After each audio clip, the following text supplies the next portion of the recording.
अक्सर क्रिकेट में आपने सुना होगा कि नर्वस 90s, यानी कि एक ऐसा बैट्समैन जो 90 रन से अबव स्कोर कर लेता है बट सेंचुरी नहीं बना पाता है। कुछ स्कोर से वो बाकी रह जाता है और वो आउट हो जाता है। ऐसा नहीं था कि उसमें कैपेबिलिटी नहीं थी 100 रन स्कोर करने की, क्योंकि जब वो 90 कर सकता था तो वो 100 भी कर सकता था। बट एक रीजन था कि वो नर्वस हो गया था, जिससे उसे कुछ रन नहीं बन पाए। ठीक इसी तरीके से हमारे एग्जाम में भी होता है।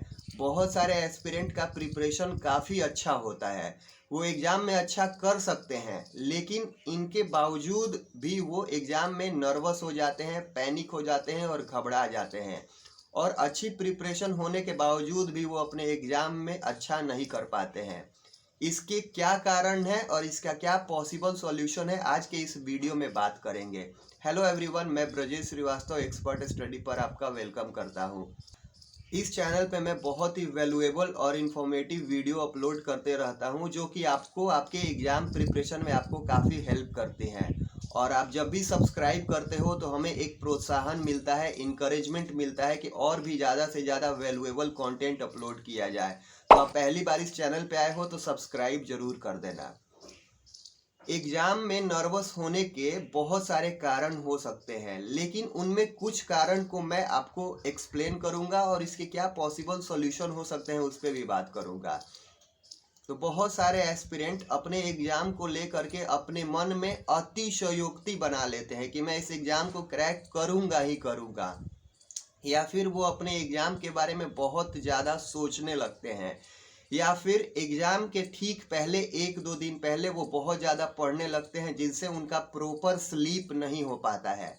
या बहुत सारे एस्पिरेंट का एग्ज़ाम दोपहर में होता है और उनका हैबिट होता है दोपहर में स्लीप लेने का, तो वो उस टाइम में खुद को फेमिलियर नहीं कर पाते।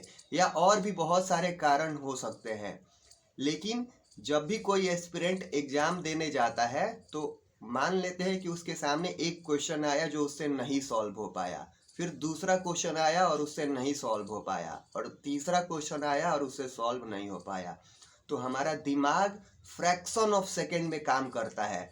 हमें ऐसा लगता है कि हमारा पूरा पेपर खराब हो रहा है।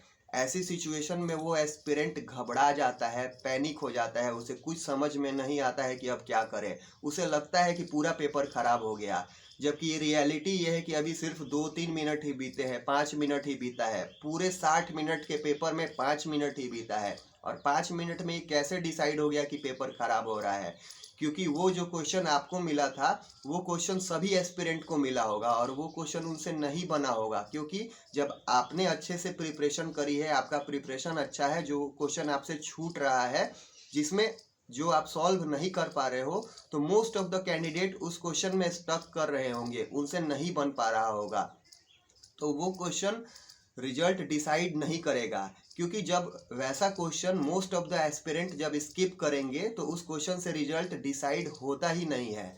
तो जिस क्वेश्चन से रिजल्ट डिसाइड नहीं होता है, तो उस क्वेश्चन के बारे में सोच करके, पैनिक हो करके, घबरा के, नर्वस हो करके हम अपने पूरे एग्जाम को क्यों खराब करें।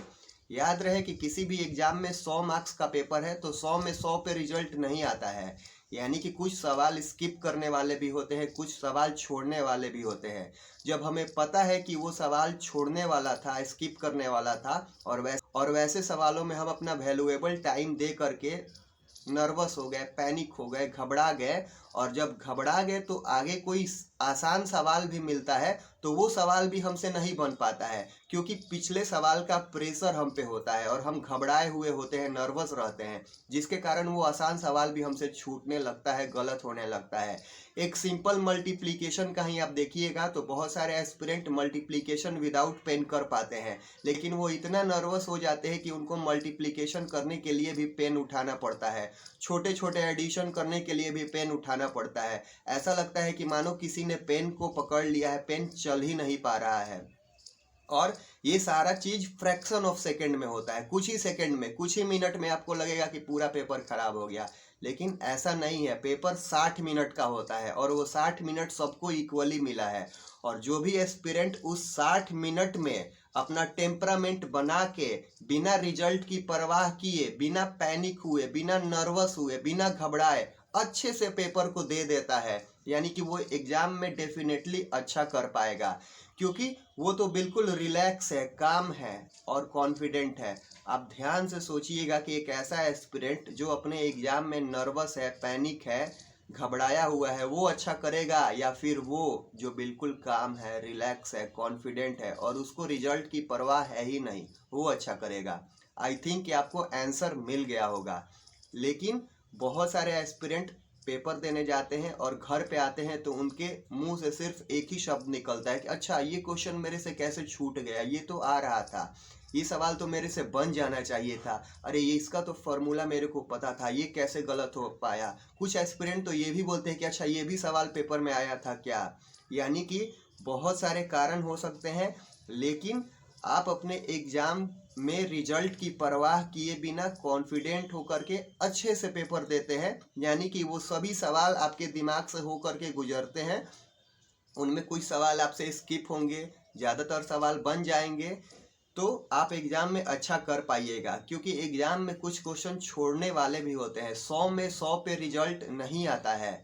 और आपने जब अच्छे से पेपर दे दिया हुआ है, कुछ सवाल छूटा भी हुआ है तो कोई बात नहीं, मोस्ट ऑफ द एस्पिरेंट से वो सवाल छूटा होगा। मैं CBT1 प्रीलिम्स एग्जाम की बात कर रहा, क्योंकि ऐसा क्वेश्चन जो एग्जाम में मोस्ट ऑफ द एस्पिरेंट से छूट जाता है, नहीं बन पाता है, जो कैंडिडेट स्किप कर देते हैं, उस सवाल से रिजल्ट डिसाइड नहीं होता है, क्योंकि ज़्यादातर एस्पिरेंट ने उस क्वेश्चन को छोड़ दिया है। फिर भी एक चीज़ यहाँ पे मैटर करता है, नॉर्मलाइजेशन का भी इम्पॉर्टेंट रोल होता है। अगर आपने सवाल छोड़ दिया है या डिफ़िकल्ट है तो नॉर्मलाइजेशन में आपको बेनिफिट मिल जाएगा। तो जब आपको सारी चीज़ें पता है तो फिर क्यों हम बिना वजह का पैनिक होकर के, नर्वस होकर के अपना पेपर ख़राब करते हैं। एग्ज़ाम में जैसा भी पेपर आए हमें उसको रेस्पेक्ट देना है, सम्मान देना है, बिना रिजल्ट की परवाह किए पेपर को अच्छे से देना है। आई होप कि आज के वीडियो से आप लोग बहुत ही कुछ सीखे होंगे, जो आपको आपके एग्ज़ाम को क्रैक करने में काफ़ी हेल्प करेगी। तो इस वीडियो को शेयर कर देना, चैनल को सब्सक्राइब कर देना और लाइक भी कर देना। कोई डाउट बचता है तो कमेंट कर देना, मैं ट्राई करूँगा आंसर देने का।